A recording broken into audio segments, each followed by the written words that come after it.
অর্থ যে কোনো মানুষের জন্যই ভীষণ দরকারি, কারণ অর্থ ছাড়া কিন্তু দুনিয়া চলে না, আর সেই সাথে দেশও চলে না বলতেই পারি আমরা। কারণ এটা একটা বেসিক নিড বলা চলে প্রত্যেকটা মানুষের, প্রত্যেকটা দেশের। সবচেয়ে বড় ব্যাপার হচ্ছে দেশের, এবং এই যে দেশের যে অর্থনীতি সেটা কিন্তু ডিপেন্ড করে অনেকটাই হচ্ছে যেটা বহির্দেশের সঙ্গে যে ব্যবসা বাণিজ্য সেটার উপরে ডিপেন্ড করে। তো এইখানে আমরা আজকে যে ভিডিওটা দেখব সেটা ভারত এবং বাংলাদেশের যে বাণিজ্য রয়েছে, যে অর্থনীতি রয়েছে, সেটা ইন্ডিয়া কতটা বাংলাদেশের ওপরে ডিপেন্ডেবল। কারণ হচ্ছে আমরা জানি প্রচুর পরিমাণে ভারত এখান থেকে এক্সপোর্ট করে জিনিসপত্র, তো সেই জন্য আমরা এটা বলতেই পারি ইন্ডিয়ার প্রচুর জিনিস যেহেতু যায়, সেই জন্য একটা বড় অংশীদার হচ্ছে আমাদের বাংলাদেশ। তো আজ যে ভিডিওটা দেখতে চলেছি সেই ভিডিওটা ভারতের অর্থনীতি বাংলাদেশের উপর কতটা নির্ভরশীল। হ্যাঁ, তো এই ভিডিওটা দেখবো, ডেসক্রিপশন বক্সে লিঙ্ক দিয়ে রাখবো, সেখানে গিয়ে অরিজিনাল ভিডিওটা দেখো, সাথে সাথে চ্যানেলটাকে লাইক শেয়ার সাবস্ক্রাইব করে দিও। বাংলাদেশ দক্ষিণ এশিয়ায় ভারতের বৃহত্তম বাণিজ্যিক অংশীদার। যদিও ভারতের সঙ্গে বাংলাদেশের বাণিজ্য ঘাটতি রয়েছে, কিন্তু ভারতের অর্থনীতিও বাংলাদেশের উপর দারুণভাবে নির্ভরশীল। বাংলাদেশের সঙ্গে বাণিজ্যের হিসেব নিকেশ ভারতের অর্থনীতির উত্থান পতন অনেকাংশেই প্রভাবিত করে। ভারতের শীর্ষ রপ্তানি বাজারের তালিকায় ৮ম স্থানে রয়েছে বাংলাদেশ। ভারতীয় সংবাদপত্র ইন্ডিয়ান এক্সপ্রেসের দেয়া তথ্য মতে ২০২৩-২৪ অর্থবছরে ভারত বাংলাদেশে $১,১০০ কোটি মূল্যের পণ্য বা সেবা রপ্তানি করেছে। এর মধ্যে দেশটি কেবল বিদ্যুৎই রপ্তানি করেছে $১০০ কোটি বেশি মূল্যের, যা মোট রপ্তানির ৯.৩%। বিদ্যুৎ ছাড়াও ভারত গত অর্থবছরে বাংলাদেশে তুলা রপ্তানি করে $২৩,৮৮,০০,০০০, জ্বালানি তেল, বিটুমিন ও অন্যান্য খনিজ পদার্থ রপ্তানি করে $২৩,৭৬,০০,০০০, রেল ও ইঞ্জিনের বিভিন্ন যন্ত্রাংশ রপ্তানি করে $৬০,৩৪,০০,০০০ এবং পারমাণবিক বিদ্যুৎ কেন্দ্রের যন্ত্রাংশ রপ্তানি করে $৫৪,৪০,০০,০০০ আয় করেছে। এছাড়া ভারত বাংলাদেশে খাদ্যশস্য, চাল, চিনি ইত্যাদিও রপ্তানি করে। অর্থাৎ বাংলাদেশে পণ্য এবং সেবা রপ্তানি করে ভারত বিপুল পরিমাণ অর্থ আয় করে, যা তাদের জিডিপিতে গুরুত্বপূর্ণ ভূমিকা রাখে। বাংলাদেশের সঙ্গে বাণিজ্যের গুরুত্ব উপলব্ধি করা যায় ফেডারেশন অব ইন্ডিয়ান এক্সপোর্ট অর্গানাইজেশনের মহাপরিচালক অজয় সাহে এর কথায়। আগস্টের প্রথম সপ্তাহে শেখ হাসিনা সরকারের পতনের পর তিনি বলেন, বাংলাদেশের রাজনৈতিক সংকটের কারণে প্রায় $৩০০ মিলিয়ন মূল্যের রপ্তানি বাণিজ্য ক্ষতিগ্রস্ত হয়েছে বলে আমরা অনুমান করছি। আমরা প্রতিদিন বাংলাদেশে প্রায় $৩০ মিলিয়ন পণ্য রপ্তানি করি। বাংলাদেশের উপর ভারতের অর্থনৈতিক নির্ভরতা দুই দেশের দ্বিপাক্ষিক বিনিয়োগেও দেখা যায়। ২০১৯ সালের হিসেবে বাংলাদেশে ভারতের বিনিয়োগের পরিমাণ ছিল $৩.৬ বিলিয়ন। বাংলাদেশে ভারতের বিনিয়োগ হয়েছে মূলত বিদ্যুৎ ও জ্বালানি, টেক্সটাইল এবং ফার্মাসিউটিক্যালস খাতে। শুধু রপ্তানি বাণিজ্য আর বিনিয়োগই নয়, বাংলাদেশে কর্মরত ভারতীয়রা প্রতি বছর বিপুল পরিমাণে রেমিটেন্স পাঠানোর মাধ্যমে দেশটির অর্থনীতি চাঙ্গা রাখতে সহায়তা করেন। ২০১৭ সাল থেকে ভারতে এ পর্যন্ত $১০ বিলিয়ন বেশি রেমিটেন্স গেছে বাংলাদেশ থেকে। ফলে বাংলাদেশ ভারতের সর্বোচ্চ রেমিটেন্স প্রাপ্তির দেশের তালিকায় চতুর্থ অবস্থানে রয়েছে।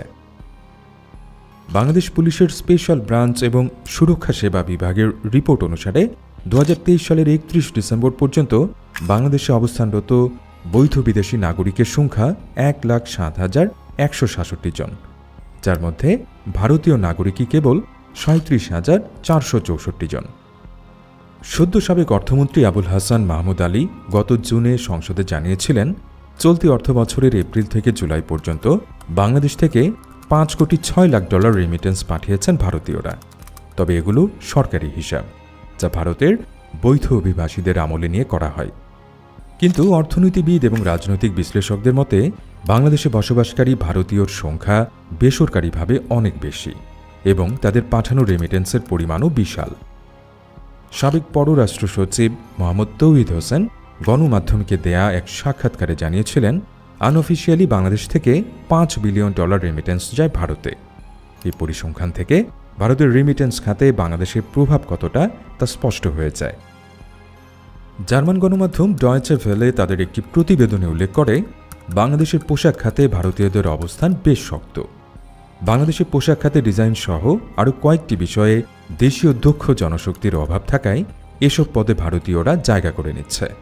তাছাড়া বাংলাদেশের পোশাকের বাইং হাউসগুলো নিয়ন্ত্রণ করে ভারতীয়রা। ফলে পোশাক কারখানাগুলো বায়ার পেতে তাদের কারখানায় মার্কেটিং এবং হিসাব বিভাগেও ভারতীয়দের নিয়োগ দেন। গার্মেন্টস সংশ্লিষ্টদের মতে বাংলাদেশের পোশাক কারখানাগুলোতে 1 লাখেরও বেশি ভারতীয় কাজ করেন। অন্যদিকে বাইং হাউসে এই সংখ্যা আরও অনেক বেশি।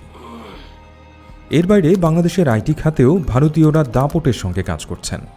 এছাড়া আরও অনেক সেবা খাত, এমনকি বাংলাদেশের সংবাদ মাধ্যম, বিজ্ঞাপন, কনসালটেন্সি ইত্যাদি খাতেও অসংখ্য ভারতীয় কর্মী রয়েছেন। তাদের বেতনও অনেক বেশি। সব মিলিয়ে বাংলাদেশে কম করে হলেও 5 লাখ ভারতীয় কাজ করেন বলে ধারণা করা হয়। ফলে ভারতীয়দের কর্মসংস্থানেও বাংলাদেশের অবিশ্বাস্য অবদান রয়েছে।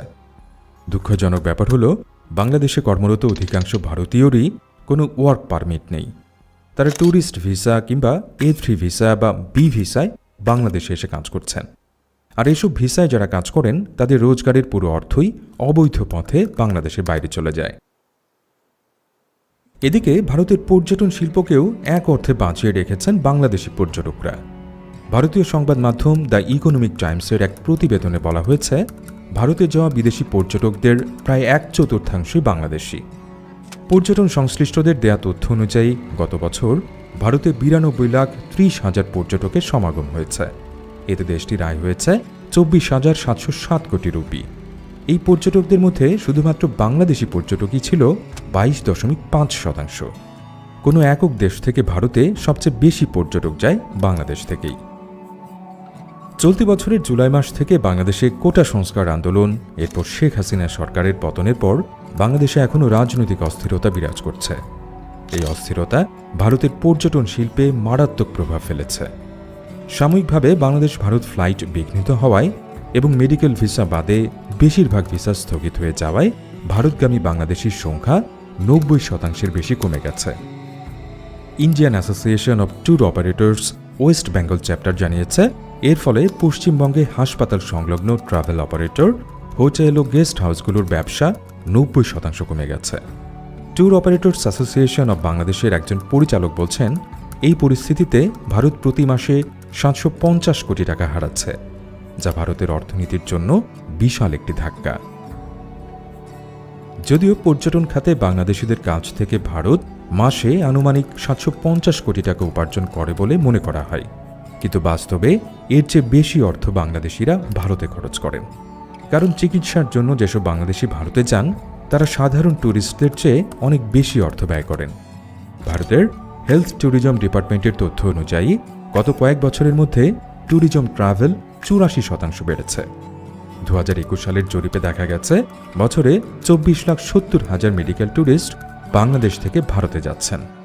শুধু বাংলাদেশ থেকে ভারতে যাওয়া মানুষরা মেডিকেল ট্যুরিজমে 5,000 কোটি টাকার বেশি খরচ করে থাকেন।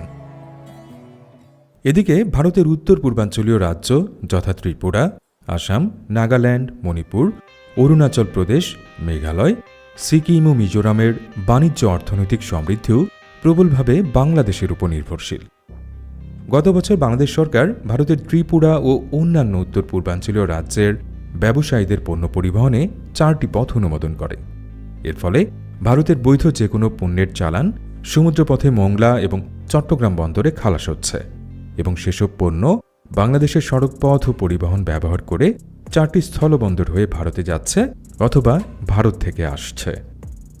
অতীতে প্রায় 1600 কিলোমিটার পথ পাড়ি দিয়ে এবং দীর্ঘ সময় ব্যয় করে ভারতের বিভিন্ন স্থান থেকে ত্রিপুরা ও মেঘালয়ে পণ্য আনা নেয়া করা হতো। মোংলা এবং চট্টগ্রাম বন্দর ব্যবহার করে ভারতের উত্তর পূর্বাঞ্চলীয় রাজ্যগুলোয় পণ্য পরিবহনের সময় এবং খরচ বহুলাংশেই কমে গেছে। ভারতের বিবেকানন্দ ইন্টারন্যাশনাল ফাউন্ডেশনের সিনিয়র ফেলো শ্রী রাধা দত্তের মতে, মোংলা বা চট্টগ্রাম বন্দরের পূর্ণাঙ্গ ব্যবহার করতে পারলে ভারতের উত্তর পূর্বাঞ্চলের বাণিজ্যের চিত্র পুরোটাই পরিবর্তিত হয়ে যাবে। তার উপর গত জুনে বাংলাদেশের ভূখণ্ডের উপর দিয়ে ভারতীয় ট্রেন চলাচলের অনুমতি পেয়েছে ভারত। ফলে ভারতের অন্য সব রাজ্যগুলো 7 সিস্টার্সের সঙ্গে আরও সহজে ও স্বল্প ব্যয়ে ব্যবসা বাণিজ্য করতে পারবে। তরল গ্যাস পরিবহনেও বাংলাদেশের উপর নির্ভরশীল ভারত। 2019 সালের 5 অক্টোবর বাংলাদেশের সাবেক প্রধানমন্ত্রী শেখ হাসিনার দিল্লি সফরে ভারতের প্রধানমন্ত্রী নরেন্দ্র মোদীর সঙ্গে সাক্ষাতের সময় উভয় দেশের মধ্যে এক সমঝোতা হয়। সে অনুযায়ী বাংলাদেশ ত্রিপুরার ইন্ডিয়ান কর্পোরেশনে ওএনজিসির বিশালগড় বটলিং প্ল্যান্টে ট্যাঙ্কারে করে এলপিজি সরবরাহে সম্মত হয় এবং ইন্ডিয়ান অয়েল কর্পোরেশন বাংলাদেশের ব্যক্তি মালিকানাধীন ওমেরা, বেক্সিমকো ও বিএম এনার্জি পেট্রোলিয়ামের মাধ্যমে উত্তর পূর্বাঞ্চলের রাজ্যগুলোর জন্য এলপিজি আমদানি করতে শুরু করে। অতীতে ভারতের কলকাতার হলদিয়া বন্দর থেকে শিলিগুড়ি পার হয়ে আগরতলায় তরল গ্যাস পরিবহনে 1640 কিলোমিটার পথ পাড়ি দিতে হতো, কিন্তু বাংলাদেশের সহায়তায় বাংলাদেশ থেকে ভারতের উত্তর পূর্বাঞ্চলীয় রাজ্যগুলোতে এলপিজি সরবরাহ করতে মাত্র 250 কিলোমিটার পথ পাড়ি দিতে হচ্ছে, যার ফলে ভারতের প্রচুর অর্থ সাশ্রয় হচ্ছে এবং তাদের উত্তর পূর্বাঞ্চলীয় রাজ্যগুলোর উন্নয়নও ত্বরান্বিত হচ্ছে। সব মিলে এক কথায় বলা যায়, বাংলাদেশের সঙ্গে দ্বিপাক্ষিক সম্পর্কের অবনতি হলে তার মারাত্মক প্রভাব পড়বে ভারতের অর্থনীতির উপর।